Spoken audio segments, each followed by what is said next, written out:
नमस्कार, जय हिंद। जीतने वालों को मेरा सलाम और जीतेगा वही जो विश्वास करेगा। 17 और 18 जून 2024 के जितने भी इम्पोर्टेंट करंट अफेयर्स के सवाल हैं वो इस वीडियो के अंदर हम जो डिस्कस करने वाले हैं। आपको अगर ये कंटेंट अच्छा लगता है तो ज़रूर वीडियो को लाइक शेयर किया करें और पहली बार देखने वाले बंधु चैनल को ज़रूर सब्सक्राइब कर लें। आप रोज़ाना सुबह 6 बजे आपको ये क्लास है जो मिलती है। स्मृति वन स्मारक संग्रहालय को यूनेस्को द्वारा हाल ही में प्रिक्स पुरस्कार के लिए चुना गया है।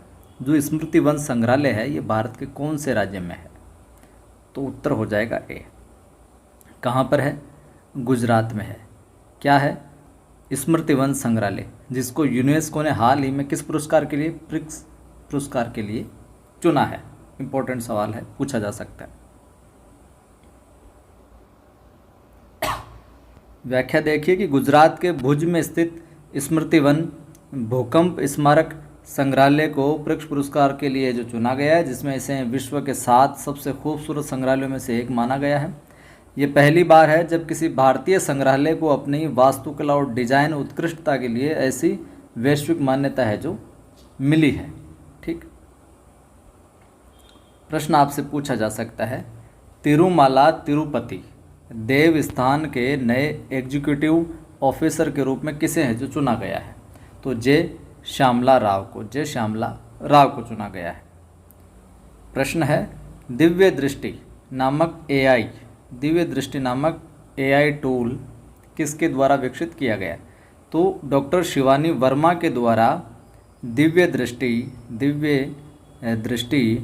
एआई टूल है जो विकसित किया गया। किसके द्वारा? शिवानी शर्मा के द्वारा। फेस रिकॉग्नाइजेशन की ओर अधिक प्रभावशाली बनाने के लिए ये टूल जो है डॉक्टर शिवानी वर्मा द्वारा विकसित किया गया है। ठीक है। प्रश्न है, a fly on the RBI wall नामक पुस्तक जिसका हाल ही में विमोचन हुआ है किसके द्वारा लिखी गई है? अल्पना किलावाला के द्वारा। A fly on the RBI wall, Alpana Kilawala के द्वारा। पुस्तक इंपॉर्टेंट है, ध्यान में रखिएगा। पुस्तक से रिलेटेड करंट का एक सवाल है जो जरूर पूछा जाता है। चंद्रयान फर्स्ट मिशन के डायरेक्टर का हाल ही में निधन हो गया। उनका नाम क्या था? श्रीनिवास हेगड़े। जो चंद्रयान मिशन फर्स्ट के जो डायरेक्टर रहे हैं, श्रीनिवास हेगड़े साहब। G7 देशों ने किस देश को $50 बिलियन का लोन देने की सहमति प्रदान की है? यूक्रेन को। इटली में आयोजित G7 समिट में यूक्रेन को $50 बिलियन देने की है जो लोन देने की सहमति है। तो G7 समिट कहाँ पर हुआ? इटली में। ठीक है, ध्यान में रखना। प्रश्न है, दक्षिण अफ्रीका के राष्ट्रपति हाल ही में जो किसको नियुक्त किया गया दक्षिण अफ्रीका के राष्ट्रपति के रूप में? तो सिरिल रामाफोसा को। और सिरिल रामाफोसा को पुनः दक्षिण अफ्रीका का राष्ट्रपति है जो नियुक्त किया गया, यानी पहले भी यही थे। अब कुछ राजस्थान से जुड़े हुए हम सवाल देख लेते हैं। सीधा मैं बता देता हूँ। जो 18वीं लोकसभा के चुनाव हुए 2024 में फिलहाल, तो राजस्थान से संबंधित कुछ जो इंपॉर्टेंट चीज़ें परीक्षा उपयोगी वो ध्यान में रखनी है। राजस्थान में कितनी लोकसभा सीटों पर चुनाव होता है? 25 पर, पहली बात। और 2 चरणों में हुआ यहाँ पर अपने। कब? एक तो पहला चरण 19 अप्रैल को 12 लोकसभा सीटों पर, 19 तारीख को तो 12 जगहों पर चुनाव हुए।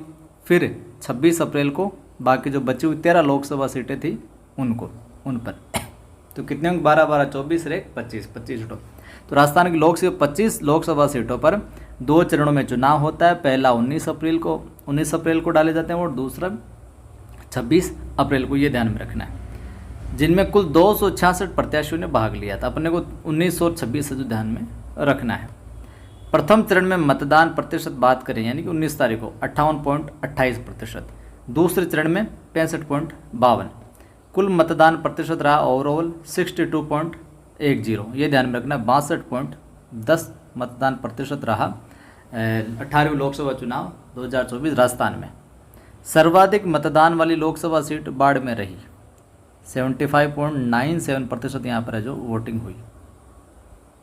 सबसे कम मतदान वाली लोकसभा सीट करौली धौलपुर वाली 50.04। पुनर्मतदान कहाँ पर हुआ? नाथसी बूथ अजमेर 2 मई 2024 को तथा दूधवा खुर्द बूथ बाड़मेर 8 मई 24 को। निर्वाचन विभाग द्वारा मतदान प्रक्रिया को सुविधाजनक बनाने के लिए नए ऐप है जो लॉन्च किए गए। कुछ ऐप है जो मतदान प्रक्रिया सुलभ तरीके से, आसान तरीके से हो जाए, तो उसमें ज़रूर ध्यान में रखिएगा। प्रत्याशी के आवेदन संबंधित जो ऐप थी वो थी सुविधा पोर्टल, ठीक है। एक सी विजिल नाम की जो ऐप थी वो आचार संहिता की निगरानी और शिकायतों के लिए रखी गई।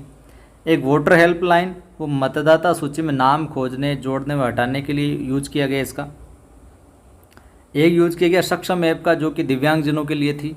सक्षम ऐप चुनाव के दौरान किसके लिए? दिव्यांगजनों के लिए थी।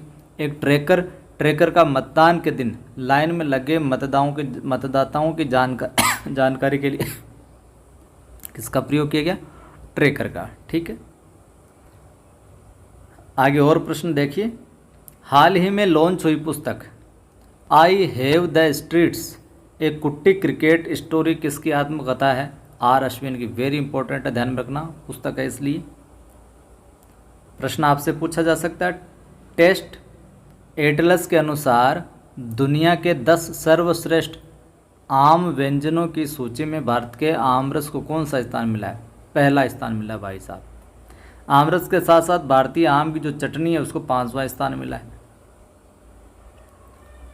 सवाल आपसे पूछा जा सकता है, मोदी 3.0 मंत्रिमंडल में खाद्य प्रसंस्करण उद्योग मंत्रालय किसे है जो सौंपा गया? चिराग पासवान को। और चिराग पासवान जो है अपने बिहार की एक पार्टी है, कौन सी? लोक जनशक्ति पार्टी, उसके प्रमुख हैं, ठीक है। प्रश्न पूछा जा सकता है, हाल ही में मंगल ग्रह पर खोजे गए 3 क्रेटरों में से एक का नाम मुरसान रखा गया है। ये किस राज्य में स्थित है? तो यूपी में स्थित है।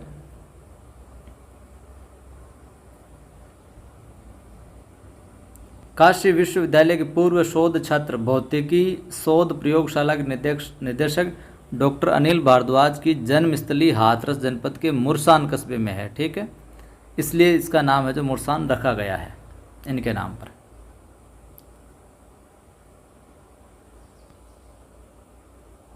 सवाल पूछा जा सकता है, भारतीय तैराकों ने सिंगापुर राष्ट्रीय तैराकी चैंपियनशिप 2024 में कौन सा पदक है जो जीता है? तो कांस्य पदक जीता है भाई साहब, ध्यान में रखिएगा, इंपॉर्टेंट है ये सवाल भी। विश्व मरुस्थलीकरण एवं सूखा रोकथाम दिवस हाल ही में कब मनाया गया? 17 जून को। विश्व मरुस्थलीकरण एवं सूखा रोकथाम दिवस कब? 17 जून को। इसका उद्देश्य क्या है भाई साहब इस मनाने का? तो मरुस्थलीकरण और सूखे की उपस्थिति के बारे में जागरूकता बढ़ाना, मरुस्थलीकरण को रोकने तथा सूखे से उबरने के तरीकों का प्रकाश डालना। वर्ष 2024 की इसकी थीम जो रही है, भूमि के लिए एकजुट, हमारी विरासत हमारा भविष्य। प्रश्न पूछा जा सकता है, 3 दिवसीय जो रजो उत्सव है वो किस राज्य में मनाया गया? उड़ीसा में। तो रजो उत्सव कहाँ मनाया जाता है भैया? उड़ीसा में। कहाँ पर? उड़ीसा के अंदर, ध्यान में रखना। हर वर्ष की भांति नारीत्व का जश्न मनाने के लिए 3 दिवसीय रजो उत्सव का आयोजन उड़ीसा में जो किया गया, और इस समय को धरती माता भूदेवी का मासिक धर्मकाल माना जाता है, जो प्रजनन क्षमता का एक संकेत है। प्रश्न आपसे पूछा जा सकता है, हाल ही में भारतीय हिंद महासागर रिम एसोसिएशन क्रूज पर्यटन सम्मेलन का आयोजन है जो कहाँ पर हुआ? नई दिल्ली के अंदर। कहाँ पर? नई दिल्ली में। तो ये थे आज के इम्पोर्टेंट सवाल 17 और 18 के। लाइक कर दो, सभी ग्रुप में सभी दोस्तों को शेयर भी किया करो। पहली बार जो देख रहा है चैनल को सब्सक्राइब कर बेल आइकन क्लिक कर लो। अपना दूसरा यूट्यूब चैनल भी है कवि आदिगणेश नाम से, जिस पर हिंदी की क्लासेज डलती है। अपने टेलीग्राम चैनल है 2, एक तो नवसृजन क्लासेज नाम से और दूसरा है कवि आदिगणेश हिंदी नाम से। डिस्क्रिप्शन में लिंक है दोनों के, ज्वाइन कर लो PDF वगैरह अन्य सूचनाओं के लिए। जय हिंद, फिर मिलता।